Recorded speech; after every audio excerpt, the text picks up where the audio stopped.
soaking wet.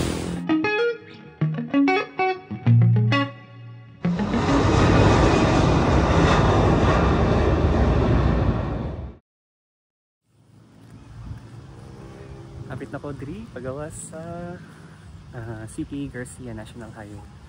Ano siya ang bypass road from dito sa may Mamay dito diri sa CP Garcia beside Davao International Airport.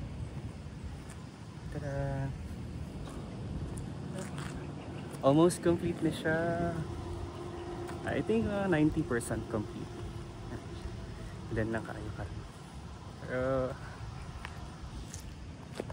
nice po din maka-adto po ta og lugar na mag-usap ng pananaw.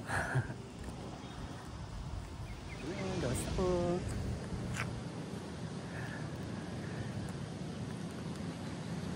Ang highway.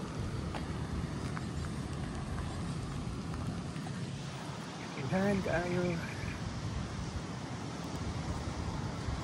Kita lang. Kasi mula ko o Vista Verde. Kung kaya pa na. We are back again at the infamous underground bridge here at Davao International Airport. Like ko.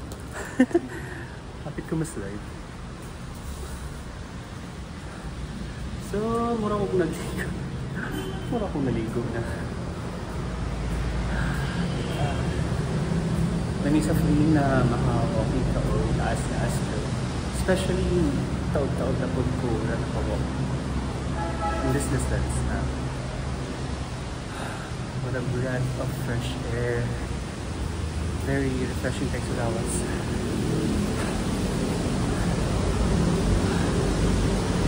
Very nice. Let's go. As pa kumabot. Mag-breakfast siguro ko sa 7-Eleven after. We are at around 5 kilometers from our walk.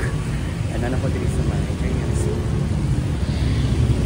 Soaking wet and kailang hapit na mapun kumabot sa target destination, which is Vista Verde, 7-Eleven. Ito na ako mag-count, then wash up or magpahid or mag-tissue.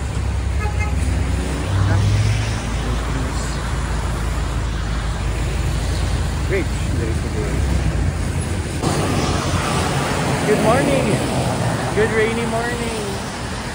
I'm about to arrive to my target destination.